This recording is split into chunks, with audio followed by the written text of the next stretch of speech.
define what RIDI art means? Like, what it's about? Well, that newspaper article is about the best description I've ever seen. Mm-hmm.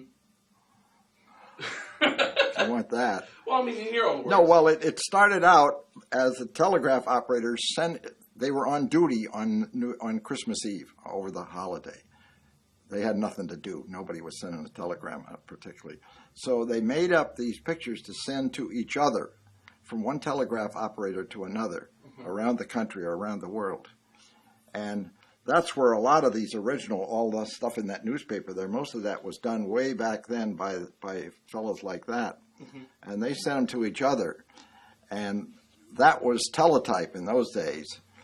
And eventually the radio amateurs were authorized to use teletype on the air. See, in the beginning, we weren't allowed to send teletype over the radio. And finally, I forget what year, around 1950, the FCC authorized us to use a teletype mode on the air. And so we started typing to each other. And of course, that meant we got a teletype machine to begin with, which meant that we probably had a thing that would punch tape and read tape. And so we found out that these telegraph guys who had been sending pictures for years before we ever got into it had tapes around in their lockers, and God, they were buried. I had them dig them out. You know, I went around and found guys that had them, and they would give them to me. I would get the tapes, the originals, and sometimes they were beat up. I had to edit them and clean them up and all. But it was that kind of stuff. We inherited it from the telegraph operators. And once we got it, we could send it to any other radio amateur anywhere in the world. And this caught on. Of course, you had to have a teletype setup. It was not simple. You had to know what you were doing to get a teletype machine hooked to your radio. And so it was a kind of an exclusive group, really. It wasn't the average CB operator or anything like that. Because we had to hook up a machine and figure out how to hook it up to our radio and build the circuits to convert the radio signal to the machine signal and vice versa. And so, and of course, we exchanged information about it. You know, we told each other, oh, I've got a circuit here that'll do this and that. And so it kind of spread among the hams and became popular. And then once we got a hold of these tapes from the telegraph offices, we said, hey, this is neat. We can send this. We don't have to sit here and type and figure out what to say while we're typing. We can put a tape on and say, here, I'm going to send you a picture. And we would run the thing and send the tape. It made it a lot easier, and it would keep going, because sitting there typing is a lot of work after an hour or two. Right. So we'd send, and of course, we'd send them to somebody, and the person who got them would right away, he'd be on the next day talking to his buddies who were somewhere else, and he would relay the pictures. And the fellows, everybody that was getting them would be punching a tape of it. So these tapes were multiplying like rabbits, you see. Every time you sent one, there were 20 guys out there all punching tapes of it as they received it. And they would then go on the air the next day and talk to their other friends and send them to them. And it went on and on. So it just grew like Topsy. And that's how we got thousands of tapes. And if you look at them, you can see they're from all over the world. And so that's where it began. And then, well, it went that way for years. And then when the computers came along, why we were kind of stuck with that, you know, what do you do with them? And we still haven't figured that out, because you can't overprint. That's the big trouble. You can't send a carriage return without a line feed to any normal printer today. I bought a Hewlett-Packard printer that said you could print pictures or banners. They call them banners, you know, Merry Christmas in great big letters made out of type. And to this day, I have not figured out how to put a roll of paper in there. Every time the machine sees 11 inches of paper, it spits and starts to feed it out. And of course, if you put 4 feet of paper in, it keeps going until it fed all 4 feet out. You can't print one after another or continuously on endless paper on any printer that I know of. So that's a real bugaboo with it.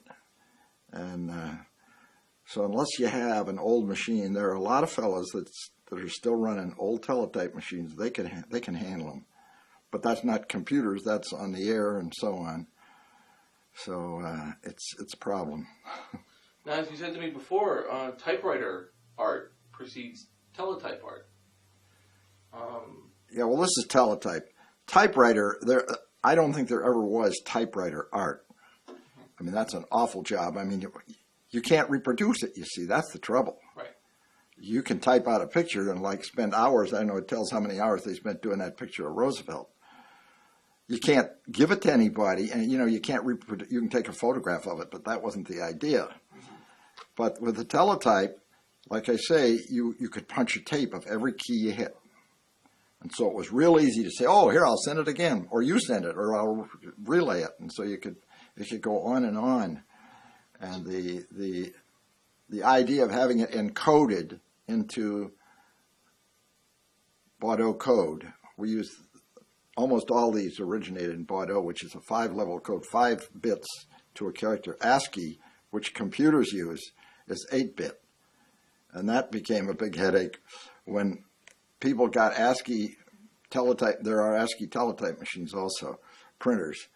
And so I got into trying to convert all of my 5-level tapes to 8-level tapes. A lot of them I have both.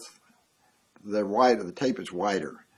I got boxes of them downstairs. But anyway, that was another headache that came. It was always something that the technology was advancing. And it's like with your CDs or your VCRs or whatever you got, it's going to be obsolete in 6 months, you know? Mm-hmm. So it's tough for people that are trying to do stuff with it. You've spent a very long time collecting and keeping track of this. I mean, what interest does it hold for you? You know, what drives you to keep on top of it? Well, I don't know. It intrigued me in the beginning, of course. The original thing, it impressed me that you could sit there with a machine and send a picture, you know, doing it like that. So, and I'm an engineer, and anything technical like that intrigues me. You know, how do you do this, and what kind of a circuit do you use, and how can you speed it up, and how can you compress it? We have compression schemes that we used to cut down the size of tape we made. If you got a picture with 20 X's and then 4 Z's and 2 Y's, why type X 20 times? See, we rigged up a code that said this is going to repeat X 20 times. And it just took 3 characters to tell you to print 20 X's then. Mm-hmm. And so that would cut way down on the tape. Of course, with a computer, who cares? Bill Gates hopes to use 1 million gigabytes for everything. And so nobody worries about 2 extra characters now, or 100 or 1,000. So that was different. But things like that were done. But I don't know. I just thought it was unique when I saw the first picture. You know, I thought that's pretty slick that you can make a picture with a typewriter. I mean, I'd never seen that done before, and then I've made pictures myself. I've done portraits of people that I know and gave them to them as presents. You know, friends, and that's a job. I mean, I start with a photograph of a person, and I look at it, and I start typing X's on the paper. And boy, the first time through, it doesn't look anything like the picture. If you know what it's supposed to be, and you show somebody the picture, and I can see that's it. But it takes at least 6 to maybe 10 cycles through it. What I do is each time I start out and I type one up, but I'm punching a tape of what I'm doing. Then I print that out. And I look at the printout and I take a pencil and I mark up, if these X's shouldn't be here, should put something else here. I edit the picture. Then I sit down and I run the tape through, which just recorded what I did. And as I go step by step, I stop the tape at any character I want and put a correction in. I can insert a new character or delete one or put spaces, change it. And each time I'm re-editing a tape and making a new tape at the same time. So each tape is a new generation of the one before, and they keep getting better and better as you go along. Each time you get done and you look at it, well, I don't like the way his eyebrows are, and you go back and you change 4 letters in it, right, and this and that. And if you work on it long enough, you get it pretty good. How long do you think, how long would a decent one take, would you say? A decent, say, a portrait. To what? How long would it take you to... do one portrait? Do a portrait. Oh, in hours? Oh, man, I haven't any idea. I never... well, it's done over a stretch of time. It's never done in one stretch. Like I say, if I did 6 generations, each one would probably take a couple of hours. Probably 10, 20. I couldn't guess how many hours it would take. A long time. Did people appreciate the hours you put in them, do you think?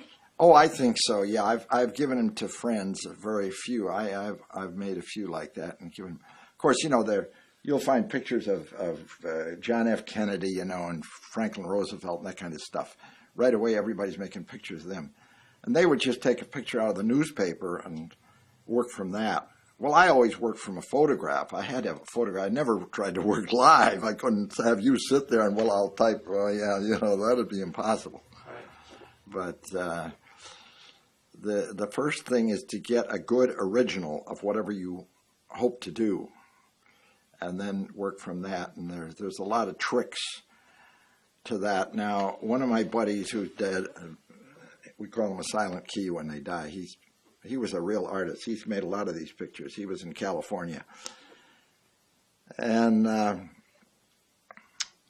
he would take a picture, a gatefold out of Playboy magazine, and put it right in the teletype machine. Feed it through like a typewriter, roll the paper up, have the picture come up in front of him.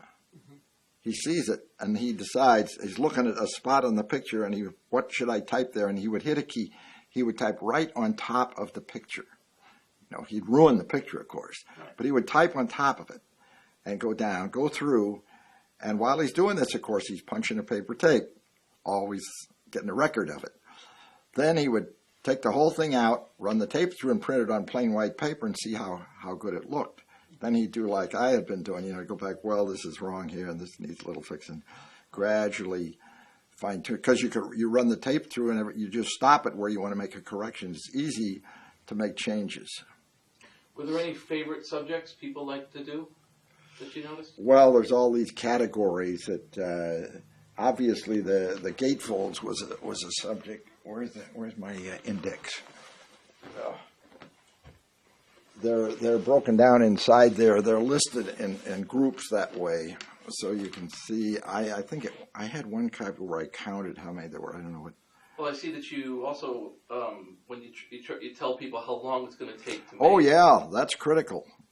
Yeah, because if you're on the radio, if you're on the air, in the first place, the darned FCC has a law that you have to identify yourself. You have to give your call letters at least once every 10 minutes. Mm-hmm. That causes a problem. When you're sending a picture, you have to stop the thing, and the guy receiving it has to turn off his teletype machine momentarily while you talk or send your call letters in Morse code, which will screw up the teletype machine. Right.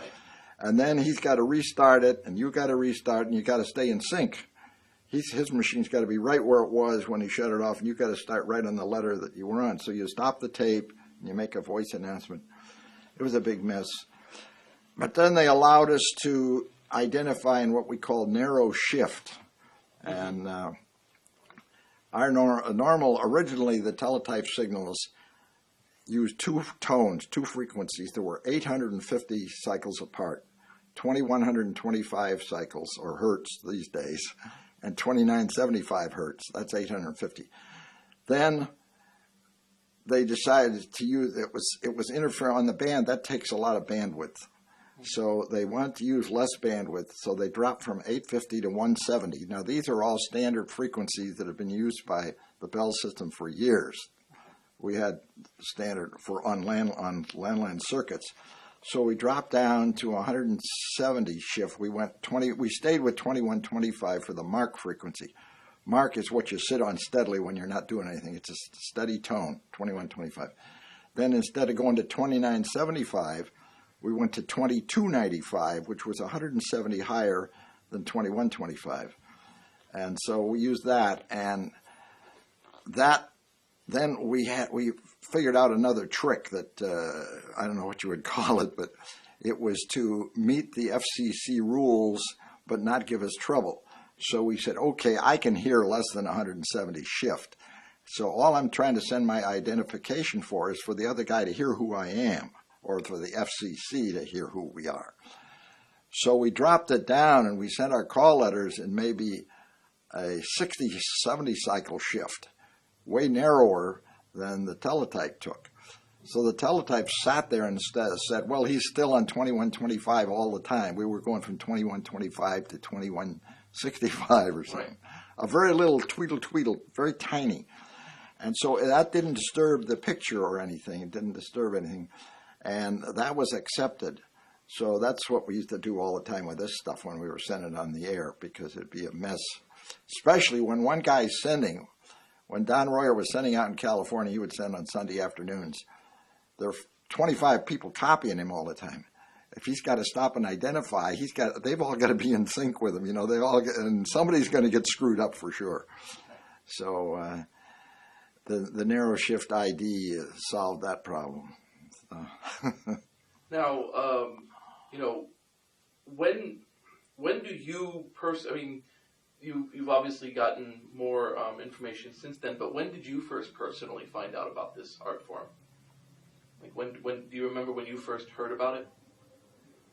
Oh, well, sure. When I was in the telephone company. I'm an electrical engineer, and I started with the Ohio Bell Telephone Company in Cleveland.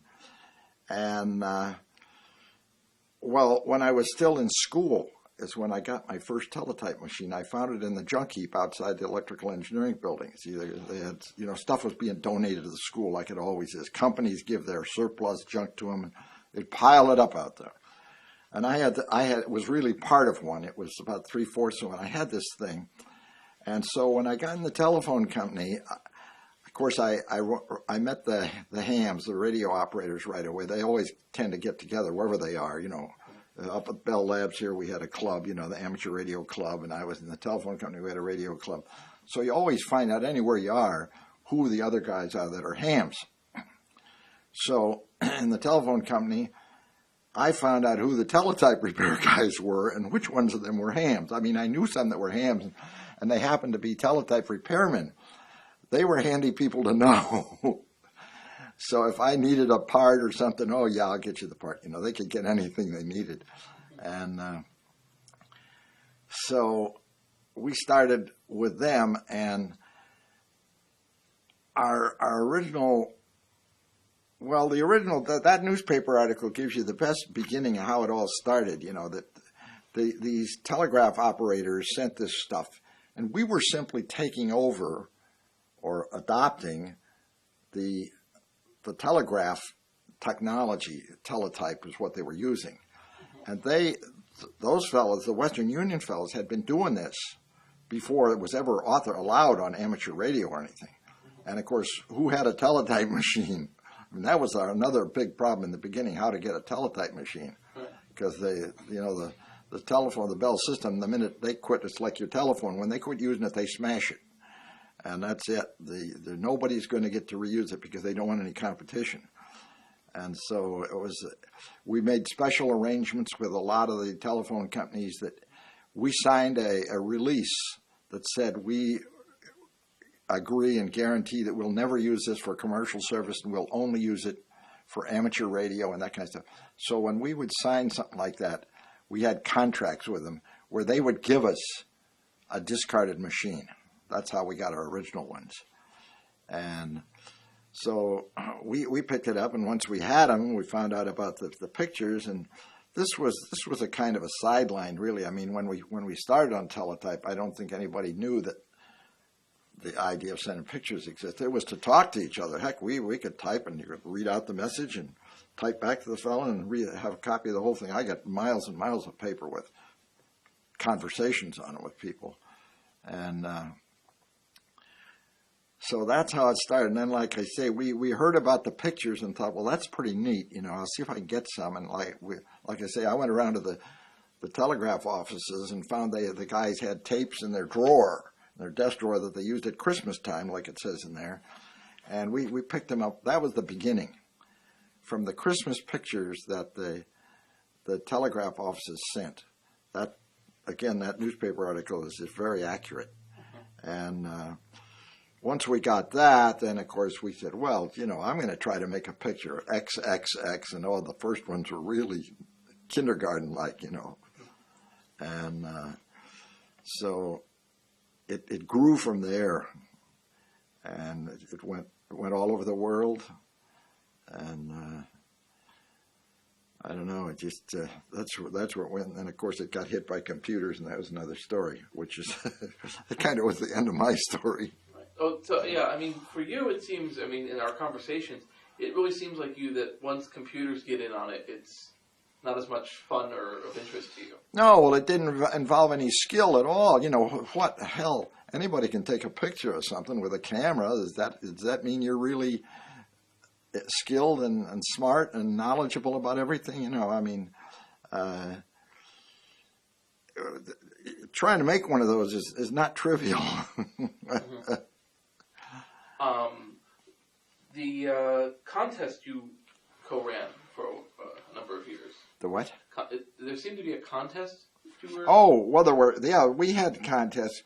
We wanted to, the guys like me that had collections of pictures, we wanted more pictures. We wanted to stimulate people to make pictures. And we thought, boy, the trick is to have a contest and give a prize, see. And you can enter. It doesn't cost you anything to enter. You send your picture in and we'll grade it. And so we put out our address and name and said, if you want to enter the contest, send us a picture and a tape so we can print it, so we have a copy. And we sent that went out worldwide. I mean, by amateur radio, you get on the air and start doing something, and it'll get around the world in no time at all. It's just as bad as the internet now, and you get on the internet. Well, the internet has busted this thing wide open. I mean, I talk to guys over in Seoul, you know, and buy stuff off of eBay from, God, somebody I never heard of. Same thing. So we ran contests, and they would send us these tapes. Guys would sit down and try to make a nice tape, you know, a new one. And they came in, and then we would publish them and send them out on the air and that kind of thing, and offer a prize. Of course, we had plaques and certificates and God knows what all. And so this buddy of mine, Don Royer in California, he and I basically ran the contest for several years. And so that built up our collections, you see. Because we got everything, that everybody that entered the contest has their picture. So that was our scheme to stimulate people to make pictures. And we would help them. We'd say, you know, he wrote articles. There's an article in that booklet, one of the booklets there, that Don wrote about how to do them yourself. He tells a beginner how to make a picture, you know, in simple terms. Mm-hmm. And so people would try it out. And I guess it's like any art. I mean, if you tell somebody how to make an oil painting and you tell 25 people, you're going to find one or two that probably do a pretty good job. Mm-hmm. So it's just, I don't know what kind of a skill it is, but I'm not an artist, and I do everything mechanically or technically. I figure out a way to do it, but that art is just a skill that I've never understood. Right. Well, one could argue your portraits are artistic. I mean, you have to make a choice. You have to make a choice what to put it together to make it look like it should. Yeah. So, you know, there's a debate in the 90s because a lot of kids take their inspiration from comic book art. You know, a lot of yeah. They look at them and then they draw. They don't copy. You know, they look at them and they duplicate them. Sure. And there's some debate over, you know, whether or not that counts because you're duplicating something. Well, we got in trouble, speaking of the comic books, with Sheetz. Mm-hmm. The Snoopy characters. that was a very popular thing to make a Snoopy, you see. And what happened was that the McDonnell Douglas Aircraft Corporation had a Christmas party for their employees. Don Royer, my buddy, was a lawyer for McDonnell Douglas. And so they got the brilliant idea of making up a Christmas calendar and giving them to everybody that attended the Christmas party. And for each month, he put a teletype picture above the calendar. He had the numbers and stuff. Blah, blah. And several of them were Sheetz characters, Snoopy's and whatnot. And I to this day, I don't know how they found out about it, but Sheetz found out about it, or his copyright holders and the lawyers. And boy, when they said McDonnell Douglas is violating our copyright, they had a big fish on the hook, see. And they went after McDonnell Douglas. Oh, my God, I've got copies of the letters that they wrote him. You wouldn't believe what they told them. Oh, boy, shut down the factory. We're going to stop everything. And everybody's guilty until proven innocent, that kind of stuff. So we got in a big mess with that, so you have to be careful. We've never gotten in trouble with Playboy magazine. In fact, Don Royer sent one of his pictures in. Was doing the centerfold. And he did one, and he sent it in to Playboy and said, would you like to see your Miss July on the teletype? And they published it in the magazine in a later issue, with the letter from him and all. They took it as good publicity, you see. Hell, it didn't. What have they got to lose? They're not losing anything by some guy typing out a picture of a playmate. So he did fine with that, but the Sheetz characters, we got a little cautious about that. We warned some people about what be careful who you give this to, or where don't publish it or don't print it somewhere out where it can be picked up as being distributed. If we just send them from one person to another over the air, it's pretty hard to think that got into the public domain. Right. And now the contest that I saw happened in the mid-'70s. Is that about right, or is it before or after? Oh, the contests? Yeah. Oh, yeah, they were in the early 70s. Yeah. Most of the real activity in all of this, of course, occurred BC, before computers. Before, 65? Yeah, probably about around that. I don't know. I forget when the first PC came out, the IBM PC, but anyway, it must have been around there. And so, yeah, that was where most of the activity went. Well, the dates, I've got dates on a lot of these pictures, but it died off pretty when we got into computers. That distracted everybody, you see. Right. And so it kind of tapered off. It wasn't done near as much on the air. It wasn't as big a deal. When we were doing it in the beginning, nobody else had teletype machines. It was an unusual thing, It was a neat, unique activity. So that's where it went. Now, the group that was trading and giving pictures to each other, did you ever give yourselves an informal name or a group name or a team name? No, not as in a group. It's almost always been individual to individual. Okay. Yeah. Were there any people who were particularly renowned for their talent, like you waited for the next one to come out from that person? Well, where we had nets on the air, on the radio, where we scheduled, like Don Royer used to be on Saturday afternoon, let's say at 1 o'clock, he'd come on. And you'd hear him keying up, and guys all around the country would be answering, checking in. I'm here. After he had 10 or 20 people there, he would say, okay, I'm going to send a picture. And he would send it, and they'd get it. And if any of them had done them, then they'd come back and say, "Okay, I've got one. I'll send it." And somebody else would go on and send it, and everybody would get his picture. So they were swapping back and forth that way over the air, and it was mostly just word of mouth, so to speak, or word of radio to pass the word along. How long would it take to send one of these pictures? Well, in that booklet, it gives you the running time. So it would have to be that.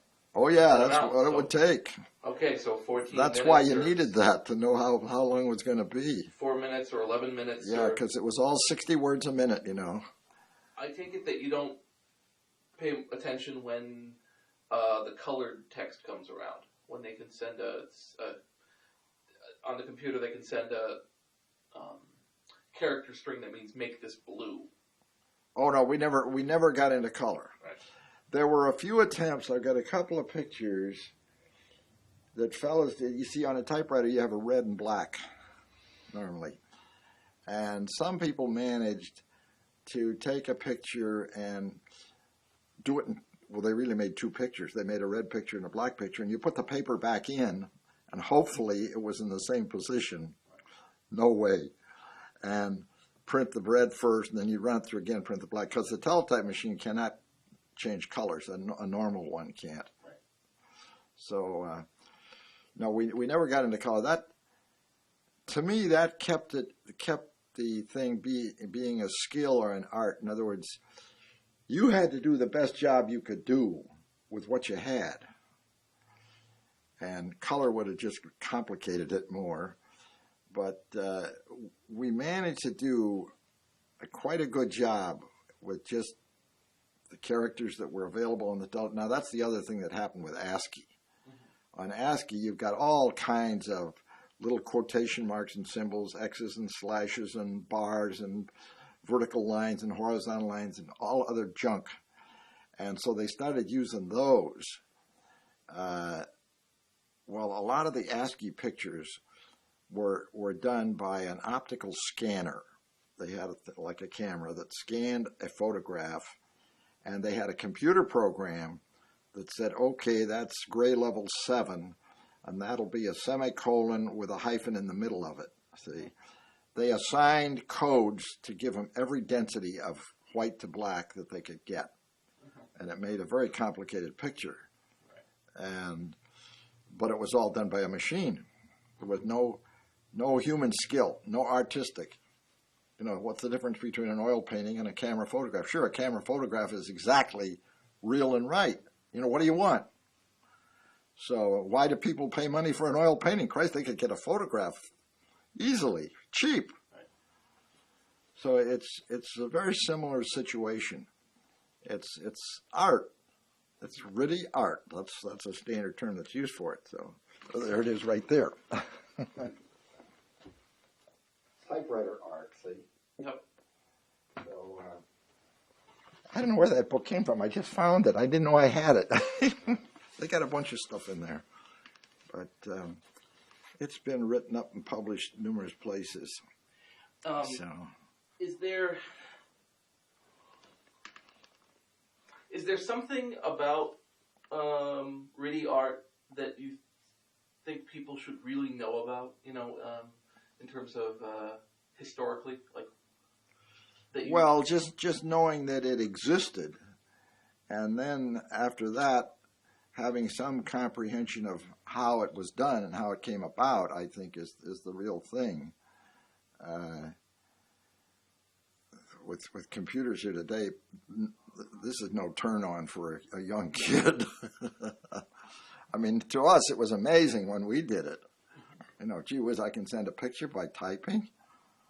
You know, we didn't have a way to send a picture on the radio. You know, how would you send a picture? If you just we discussed this a couple times, but I just want to get it clearly on tape about some of the tricks used to, you know, as time went on, like attaching paper to each other or you know, overstriking and so on. I mean, I guess I'm just looking for you to describe like where you would have to print out 3 and put them together. 3 sheets and put them side by side. I don't quite follow you. Wait a minute. Oh. I don't know that my hearing aids are turned. Oh, I got to turn them on. I forget about the damn thing. Yeah. What are you trying to get at? Basically, I'm trying to make sure that I have on camera you talking about things, because we've talked about some things, but they were, the camera wasn't on. And we talked a little bit about the arduous process of having to take 3 multiple rolls and, Oh, yeah, that's sort of secondary. I mean, pasting them together to get a big picture. Yeah. Yeah, that's advanced.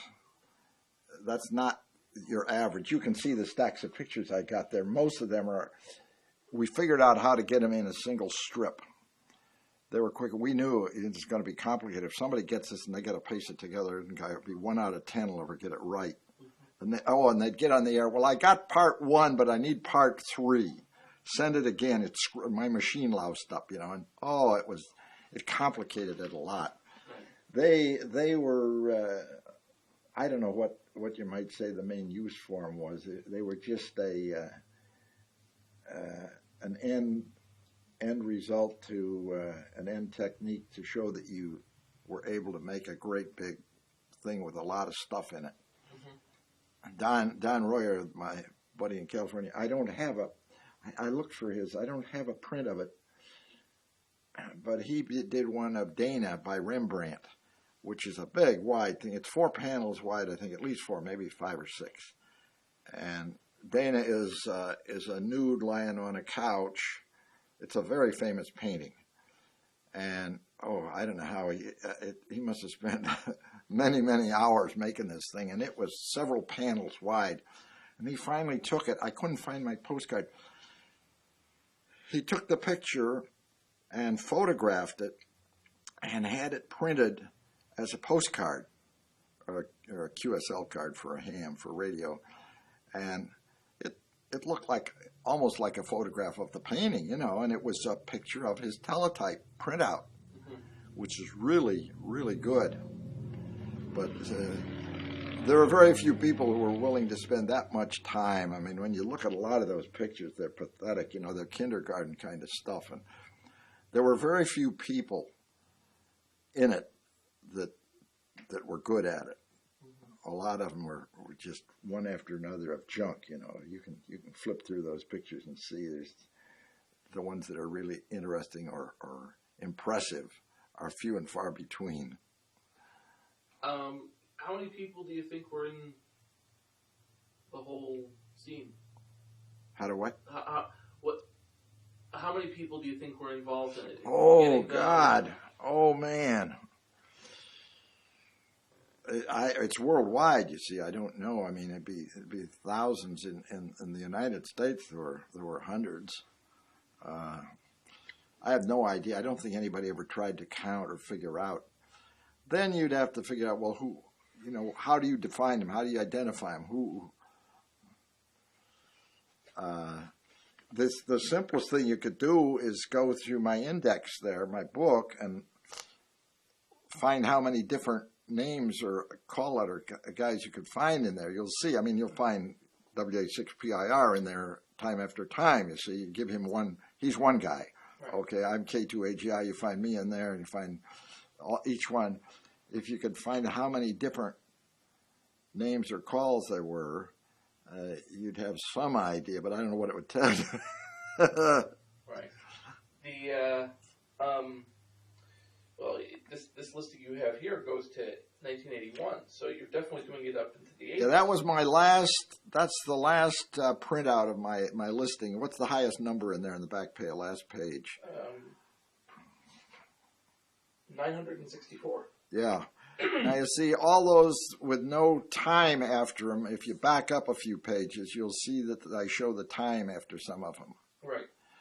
That's about where I quit editing the tapes. In other words, those after that, people sent me tapes or I got them by over the air, whatever, one way or another, for a long time.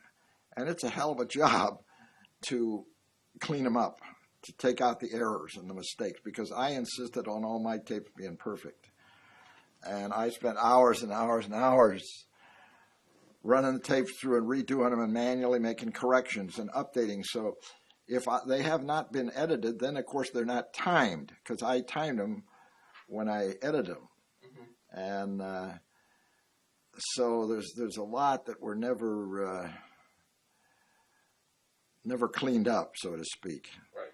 And God knows it would take, it takes a lot of time. You know, you'd have to sit down and spend hours and hours doing it, and how much interest there is. Now, if we had a way to get them into the computer so that you could edit the way you do on a computer, that would be something, but nobody's ever figured that out. Mm-hmm. So, yeah. How many pictures have you seen gone by, would you say? Is that... How many what? Pictures. How many different pictures have I mean, is that number, 964, you've indexed... Oh, yeah, that's what I've got. Okay. Yeah, that's... yeah, that'd be the last... You see, with that many sitting there waiting to be edited, I was worn out. I quit, and so that's as far as I got. But that's about it. Now, they're still going on. I'm sure today. I have not been on the air with that kind of stuff in several years, but I know it's going on. But I don't think it's anything like it used to be. I mean, I don't know what they're sending, but. Well, it gives them something to do. You see, it saved having to type. You could say, you get a hold of a guy on the air and you say, yeah, I got a picture here. And you put it on, you can walk away right. and let it run. And he's busy. He's enjoying it, coming in, look and see what's happening. It's nowhere near the amount of work as it is to sit there and keep answering the guy and reading what he's typing to you. It's laborious. We have a net every Sunday night here, locally here. And we run for an hour from 8 o'clock to 9 o'clock at night, and that's enough. There'll be maybe 4 or 5 of us on. We each take a turn typing, so we type maybe 5 minutes or so, and then it goes around again. So that's enough, and you pass it on to the next one, and he picks up and types, and you see. Of course, we see it all on the darn computer screen now. It doesn't get printed out on paper anymore. Right. It used to be on paper, and you could pull the paper out and look back. Oh, what he said, and you'd to answer him, down what he was talking about, but those days are gone. So that's where it is. Were there any high points over the time that you've dealt with video art? Anything where, like, somebody did something or something happened? I mean, you mentioned the Playboy printing, but are there any other things like that you remember? Not well. That British thing, that 3T's agency, when they had their contest, that was a pretty well run. That was a big advertising deal. That spread the word. I don't know how many people heard about it, but well, we never really tried to advertise, and I'm not sure how new people got into it. I guess, they'd be, you tell somebody you knew that you thought might be interested in it. But, well, we didn't promote it. I don't know whether there's a real reason, but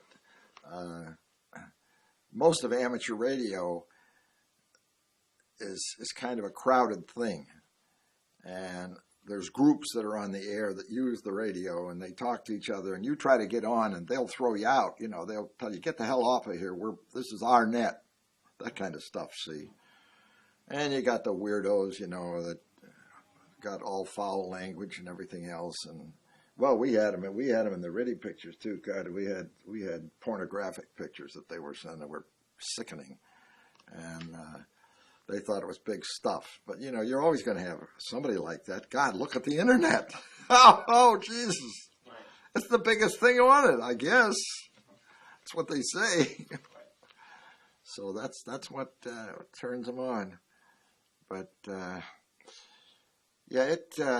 well, the other thing was, of course, for many years, like I've said before, you had to know what you were doing. You had to know something to even begin to do this. To even if somebody gave you a teletype machine, you had a long way to go before you were sending teletype pictures.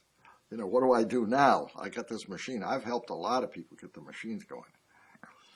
And, of course, that as a sideline, that got me into another business. You know, I don't know whether you know the deaf community, the deaf people use teletype. Mm-hmm. And that started, that put a crimp in the amateur access to the teletypes, because the deaf people went to the phone companies and said, we would like to have the old teletype machines that you're throwing out to give to deaf people. We will sign a release, and they had a contract with them and everything. Well, that put a dent in our access, you know, and the availability.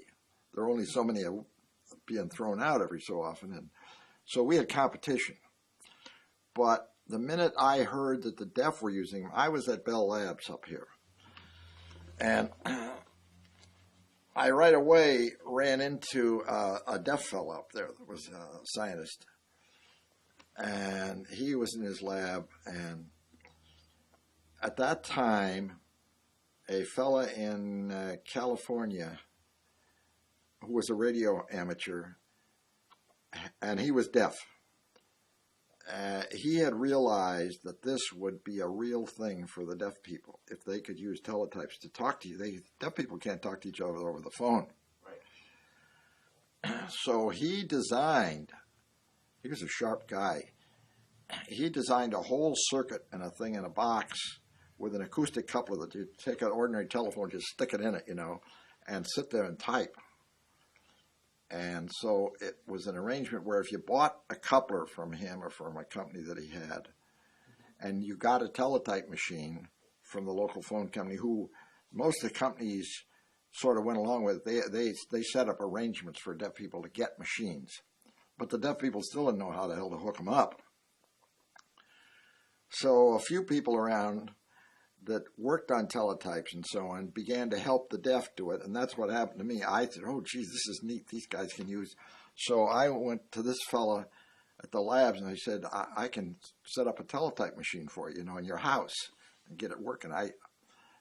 He could get one easily. He got one, and I went over and I set him up, and then the word spread, and I got calls from other people, deaf people that had, or sometimes there were families that had a deaf child, or one person in the house was deaf and wanted to be able to use the telephone. So I went around quite a bit around the kind of within reason. I mean, up in New England and around New Jersey and all, helping deaf people get set up with teletypes. And I had my name and number put in the deaf phone. There's a deaf telephone directory, if you can believe it. And so I was listed in there, and I could answer them because I had a compatible coupler. So I could type to the deaf people, and I could talk to them. And I would get calls from them to help them out, you know, get this or that, or make a phone call. That was another one. That was a big deal. They call and say, I got to make an appointment with my dentist. Will you give him a call? And I get the dentist on the phone, and I'm sitting there with the deaf guy. Okay, he can have you at 9 o'clock Saturday. Will that be okay? Yeah. Okay, that'll be okay. He can be there at 9 o'clock Saturday. He says, okay. And, you know, I'm relaying. Today they have live relay services. You see, well, it's getting better than that now. I just saw, I was down at his house the other day, and of all things, they've got a little video camera on their computer monitor that looks at them, and they sit there and they sign language to each other. We couldn't believe that. Right. But it works. Yeah. It's amazing. So it's a lot of history to it. That's where it is. Of course, the Teletype Corporation is gone. Right. You know, there isn't any. So it's a case of making do with what's left, what you can salvage and refurbish and parts. Well, there's a lot on the internet. There's a whole group that's nothing but, you know, the RIDI reflector, and you get on there and you can find anything. You can ask a guy, I'm looking for a 60-speed gear for a motor and whatnot. Anybody got one? And right away you get an answer back. And there's fellows that have tons of stuff. So it's been handy that way. But that's where the teletype has gotten by today. Mm-hmm. I think we've covered. You know, I mean, I'm not gonna. I can't think of much else. I don't wanna. Well, you'll think of something later on. I I can always talk to you. Well, I mean, a lot of what I know is, the history of what these kids did in the '90s and the '80s. Oh yeah. And they, they got very big on it. The only socially, the only thing that's a major difference, it appears, is the kids like to call themselves groups or teams and give themselves a name. Oh yeah. And that team would produce. Oh. Like they wouldn't work together always, but they would. I've never heard of that. Yeah. No such, as far as I know, no such thing existed among the hams before. Well, it sounds like the hams were just naturally less territorial per se, or maybe territorial in a different way. There they could say, we're part of, like, one group might call themselves, one of the famous ones was called Insane Creators Enterprises, and their name was ICE. And there was another one called ANSI, Creators in Demand, and they were called Acid. And so a person would say, I'm this person of Acid. Oh, yeah. Here's my new artwork. Yeah, I guess that's the current generation. That's what turns them on. Our generation doesn't even understand it. So, I mean, I don't understand my grandchildren. Right. Do you... I mean, I don't know how often your work with Riddy Art comes up. I mean, do you ever find people finding out about it and wanting to know more about it from you? I mean, do you run into that? Not recently. The computers have basically wiped it out, you might say. I mean, there's other things. Well, for myself, I mean, I haven't been on the teletype machine other than on the air with my buddies here, and that's mostly just from, what would you call it, memory's sake, Nostalgia operation. Yeah, that's what it is. And so it's no big turn on for a young kid today. A young kid, I don't know how they would get interested in it. They'd say, so what? Hell, I can do blah, blah, blah with a computer. So that time is gone. And, well, it's the technology and stuff changes so much. I often talk about the automobiles. We used to all work and fix our own cars and whatnot. Don't even bother to open the hood today. You can't tell a damn thing in there, and you couldn't do anything with it anyway. You can't even find the spark plugs. I mean, I don't know. So it's a different form of life. That's all. That era is gone. Right. But there's the diehards, that say, I'm gonna keep telling them about it till forever, and they collect the information and spread it. Well, it's what a museum does. Right. What does anybody go to a museum for? Right. They're going to see something new? Right. They want to see how they used to do it.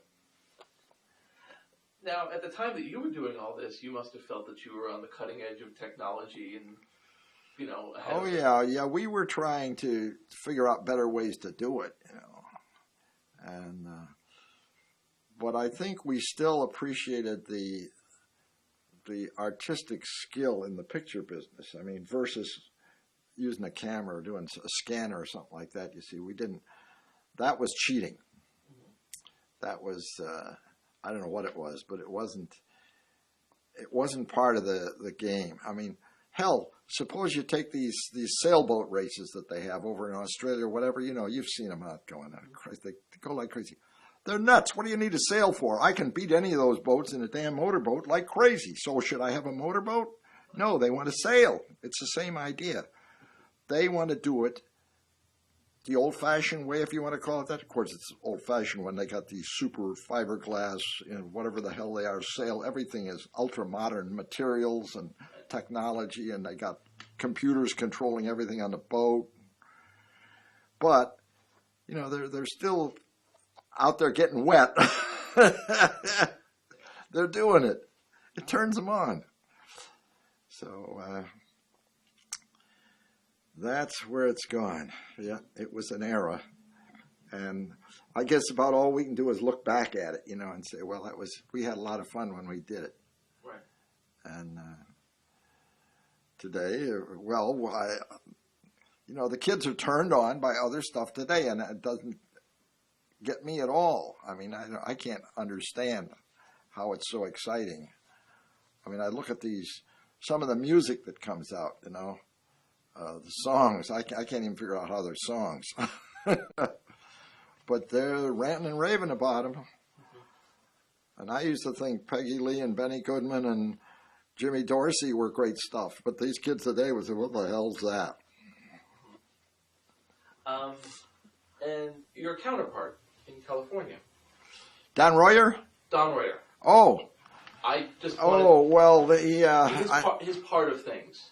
Yeah. You can read about him on the internet website on the Green Keys. I forget which site it is, but anyway, there's a memorial to Don Royer on there. He died several years ago, and he was a big pusher behind it, and well, he had quite a setup. My God, he had a powerful transmitter and everything, and couple of Mercedes that he drove around, and well, he was the legal counsel for McDonnell Douglas. Hell, he wasn't, you know, hard up, and but he was interested, and he was good at this stuff. I mean, you know, he would just laugh at most of the other pictures that came out. Oh God, you know, they should have wasted their time on doing that and that kind of stuff. But he knew. He just happened to be. There were some other guys. There was another guy in Pennsylvania, some 3W3ILZ. I can remember the call letters better than their names. And he did some really nice, really good stuff. He did cartoon characters, but they were really, really excellent jobs. They weren't big things or anything, but they looked very good. And But I in that whole book full of stuff, I couldn't pick out more than maybe 3 or 4 people that I would consider any good. The rest of them were all playing the game, you know. Mm-hmm. But it was well, they loved to just get a tape and relay it, you know, receive it and send it. That was their exercise. Very few of them. Well, some of them tried. They tried to make pictures and. I got a lot of them here. They're pretty, you can spot them. I mean, after all, what there's one of a rifle. Now, why bother with that? I don't know. I guess it doesn't really excite me, but maybe somebody thought it was great.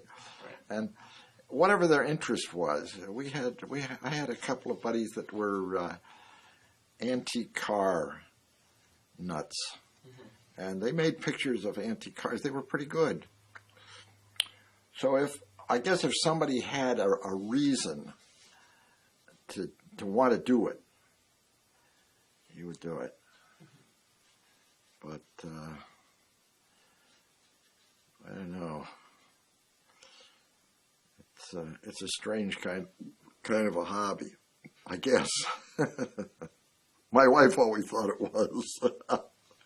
But she let you do it, so. Yeah. Yeah, well, I don't know. It just turned me on. That's all. You know, I thought, gee, this is great. You know, well, it was something that everybody can't do, you know. I mean, so if you find you're able to do anything that's artistic or unusual or shows some kind of talent or whatever, I guess, you know, that may be part of it. I mean, some people may be good at painting or knitting or doing something or other. You know, they'll do a lot of that and show it off. So that's okay. That's where it went. That's all I asked. Yeah. Okay. All right, thank you for this. This is very appreciated. So long. Okay.